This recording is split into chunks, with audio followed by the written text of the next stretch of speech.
Assalamualaikum warahmatullahi wabarakatuh. Pada kesempatan kali ini kami akan membahas sistem informasi akuntansi pada instansi pemerintah, presentasi diskusi 6 mata kuliah Sistem Informasi Manajemen. Perkenalkan, nama saya Muhammad Akbar, mahasiswa Magister Manajemen Minat Sumber Daya Manusia, NIM 53005163.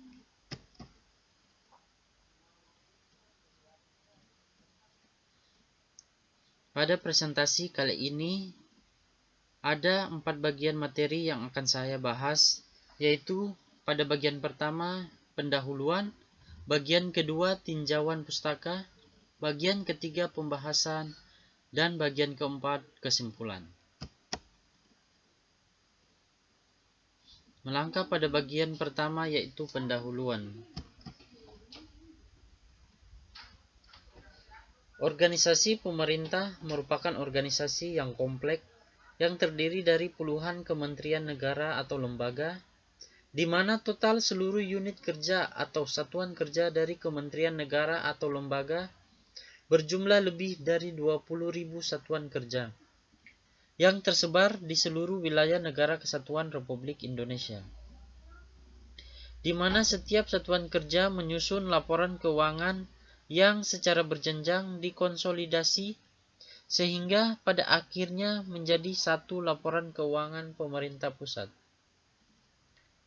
Dengan sedemikian banyaknya satuan kerja yang berada di wilayah Indonesia, ditambah dengan kondisi geografis dari sumber daya manusia yang beragam, maka diperlukan suatu alat bantu agar pelaksanaan pelaporan keuangan dapat dilakukan secara memadai.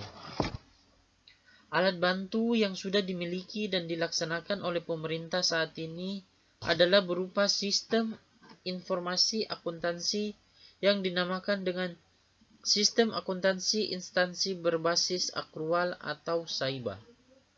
Penggunaan SAIBA dalam pelaksanaan akuntansi bertujuan memudahkan setiap unit kementerian negara atau lembaga dalam menyusun laporan keuangan.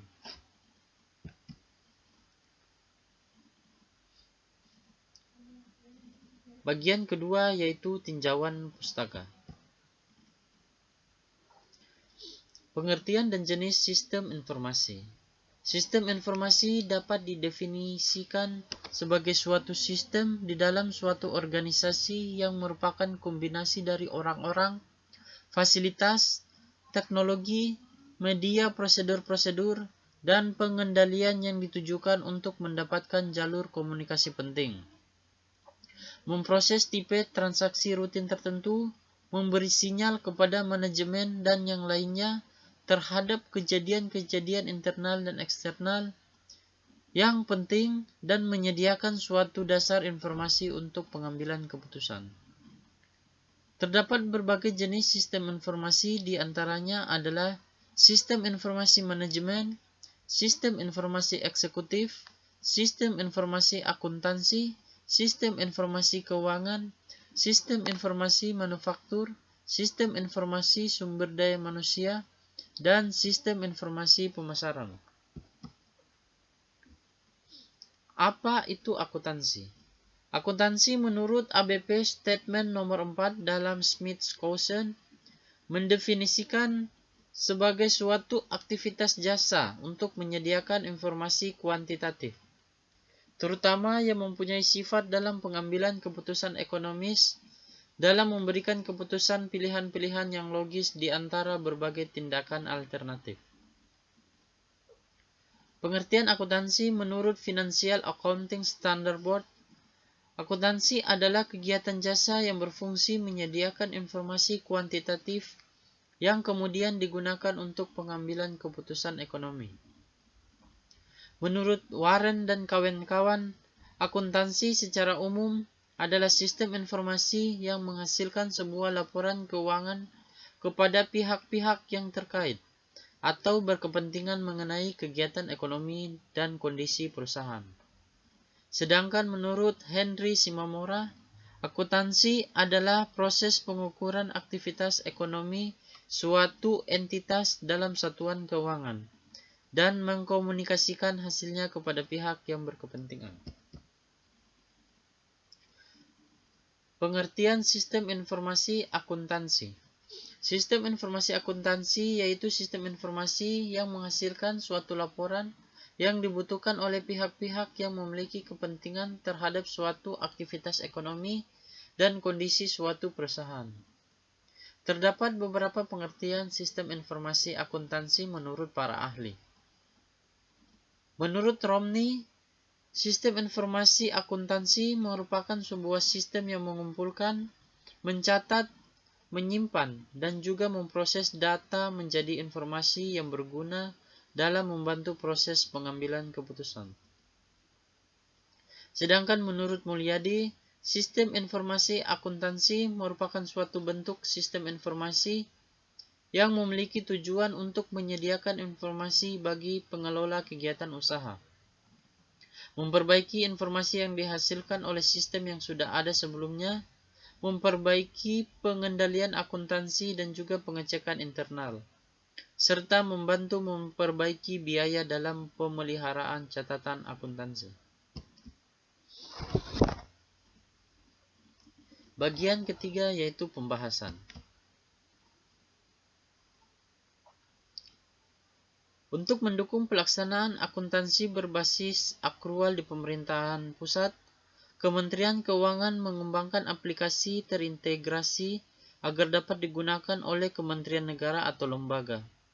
Hal tersebut mengingat jumlah unit kementerian negara atau lembaga yang banyak dan tersebar di seluruh wilayah Indonesia, sehingga dengan pengembangan sistem informasi atau aplikasi tersebut, diharapkan mampu mengintegrasikan proses pelaksanaan dan pertanggungjawaban pengelolaan keuangan negara.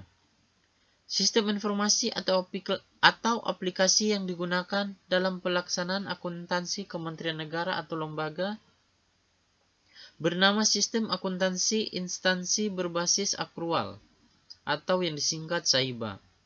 Penggunaan SAIBA dalam pelaksanaan akuntansi bertujuan memudahkan setiap unit kementerian negara atau lembaga dalam menyusun laporan keuangan, sekaligus memberikan keseragaman penerapan perlakuan akuntansi dan penyajian laporan keuangan. Proses bisnis SAIBA. Siklus akuntansi pemerintahan tidak jauh berbeda dengan siklus akuntansi pada perusahaan. Sebagaimana siklus akuntansi tersebut, maka proses bisnis SAIBA dapat diuraikan sebagai berikut. 1. Proses bisnis SAIBA dimulai dengan perekaman dokumen anggaran, termasuk dokumen revisi anggaran. 2. Perekaman transaksi belanja maupun penerimaan dapat dilakukan secara manual maupun elektronis, sehingga nantinya akan terbentuk jurnal secara otomatis di dalam aplikasi SAIBA. 3. Setelah proses penjurnalan selesai, tahap selanjutnya adalah proses posting ke buku besar. Buku besar dalam hal ini juga dibagi menjadi dua kelompok, yaitu buku besar kas dan buku besar akrual. 4. Setelah posting pada buku besar, masing-masing buku besar akan diikhtisarkan menjadi laporan keuangan. 5. Proses penjurnalan sampai dengan output laporan keuangan dilaksanakan secara otomatis melalui aplikasi SAIBA. Namun demikian, terdapat penjurnalan yang harus dilakukan secara manual, yaitu terkait dengan penyesuaian akhir tahun dan awal tahun anggaran.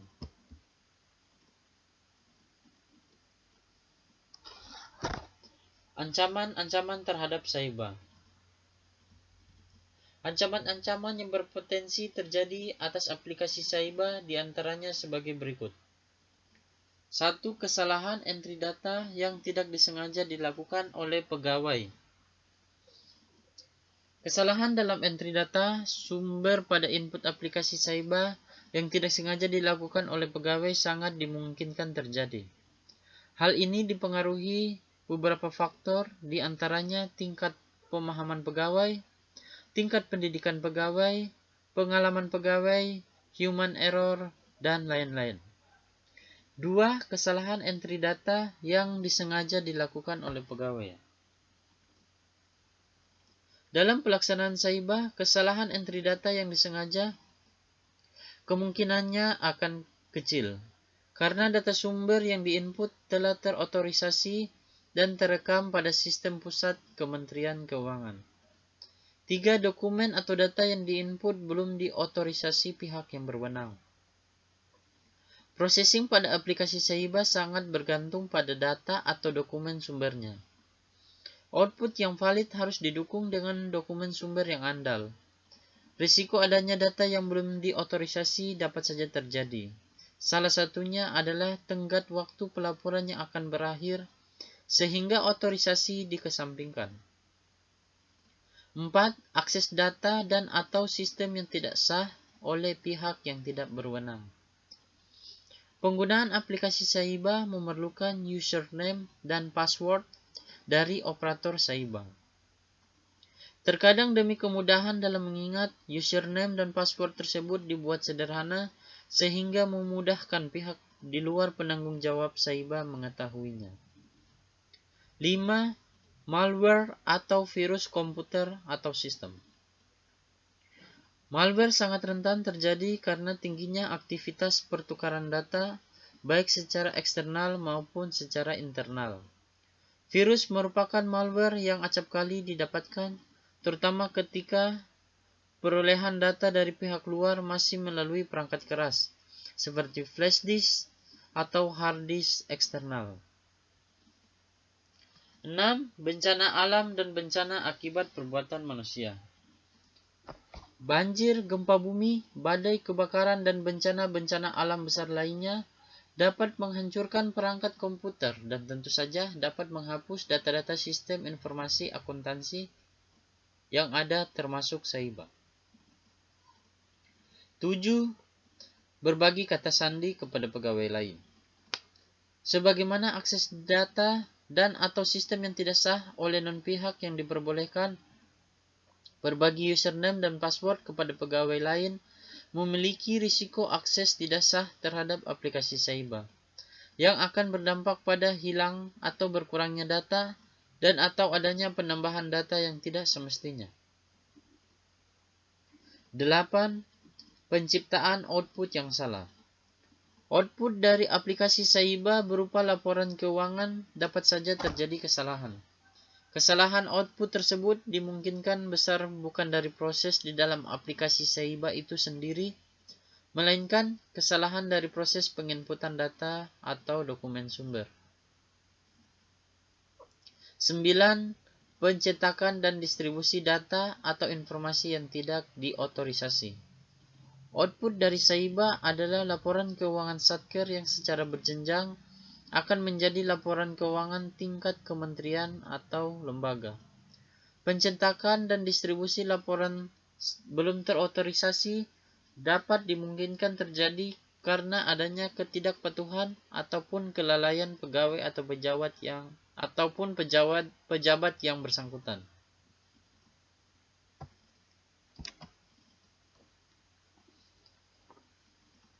Pengendalian untuk menghadapi ancaman terhadap Saiba. Dalam menghadapi ancaman-ancaman terhadap Saiba di atas, dapat dilakukan langkah-langkah pengendalian sebagai berikut. 1. Dilaksanakan rekonsiliasi internal dan eksternal. Rekonsiliasi internal dilakukan di dalam lingkup Satker dengan membandingkan data pada Saiba dengan sumber data yang diinput pada Saiba. Adapun rekonsiliasi eksternal dilakukan antara Satker dengan Kementerian Keuangan.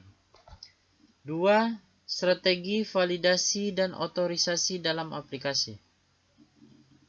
Validasi atas pekerjaan yang dilakukan oleh operator Saiba perlu ditanamkan dalam aplikasi Saiba, sehingga terdapat kontrol atas data yang diinput oleh operator. Selain validasi, juga diperlukan otorisasi secara berjenjang sebagai dasar keandalan atas output dan laporan yang dihasilkan. 3. Penggunaan firewall dan antivirus. Firewall dan antivirus digunakan untuk melindungi komputer dari beberapa serangan dari komputer luar. Penggunaan dari firewall adalah membatasi atau menjadi pengontrol kepada siapa saja yang memiliki akses ke jaringan pribadi dari jaringan luar.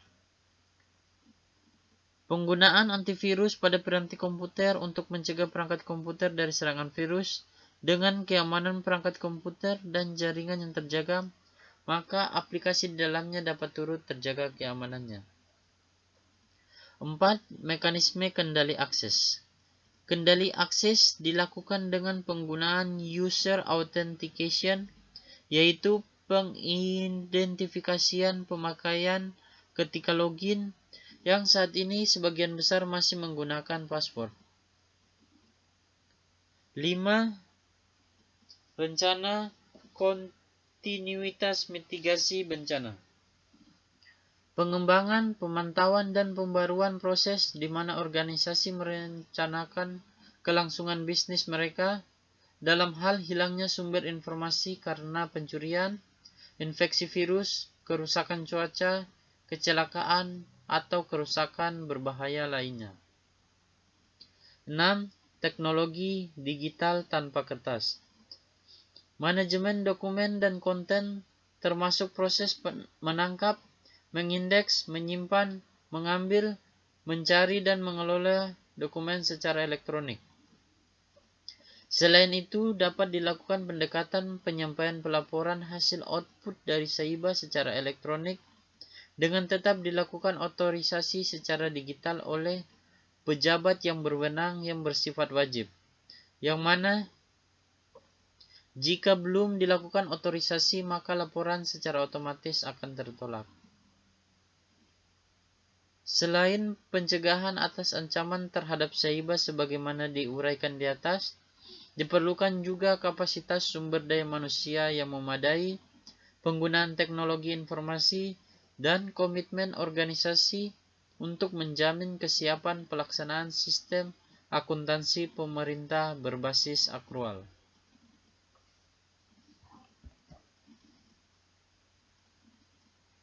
Kita masuk pada bagian yang terakhir, yaitu bagian keempat, kesimpulan.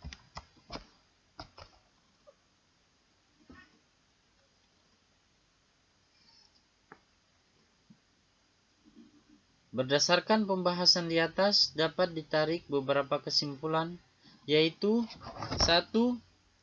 Penggunaan Saiba dalam pelaksanaan akuntansi bertujuan memudahkan setiap unit kementerian negara atau lembaga dalam menyusun laporan keuangan, sekaligus memberi keseragaman penerapan perlakuan akuntansi dan penyajian laporan keuangan.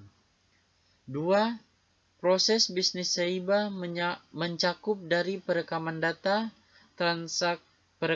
transaksi, penjurnalan, posting buku besar, pengiktisaran, dan output berupa laporan keuangan. 3. Penggunaan Saiba merupakan kewajiban bagi seluruh satuan kerja di lingkungan kementerian negara atau lembaga. Dan berdasarkan penelitian terdahulu, penggunaan Saiba memiliki dampak positif terhadap pelaksanaan akuntansi dan pelaporan keuangan. 4. Sebagai sistem informasi pada umumnya, Saiba juga memiliki ancaman-ancaman diantaranya kesalahan entry data, permasalahan otorisasi dokumen atau data, akses terhadap sistem di luar pihak yang berwenang, malware dan virus komputer, bencana alam, output yang salah, dan pencetakan data yang tidak diotorisasi. 5. Atas ancaman-ancaman tersebut dapat dilakukan mitigasi dengan dilakukannya rekonsiliasi secara internal dan eksternal, strategi validasi dan otorisasi dalam aplikasi, penggunaan firewall dan antivirus, mengatur mekanisme kendali akses, menyusun rencana kontinuitas mitigasi bencana, dan penjajakan terhadap teknologi digital tanpa kertas. Demikian presentasi yang dapat kami sampaikan. Semoga presentasi yang kami sampaikan dapat bermanfaat dan berguna bagi rekan-rekan sekalian. Sekian dan terima kasih. Wassalamualaikum warahmatullahi wabarakatuh. Sampai jumpa di presentasi berikutnya.